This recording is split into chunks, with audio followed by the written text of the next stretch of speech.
இந்த சொந்தம் என்ன சொந்தம் யாருக்கும் தோணல. வாய் திறந்து சொல்ல வந்த வார்த்தை வரல. வானவில்ல சின்ன புள்ள வளைக்க பாக்குது. ஆகாயத்தில் ஊஞ்சல் கட்ட ஆசைப்படுது.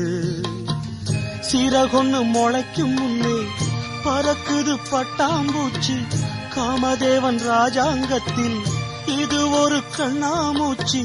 ஆத்துமேட்டில் எழுதி வச்சத அலை அடிச்சது அண்ணாச்சி.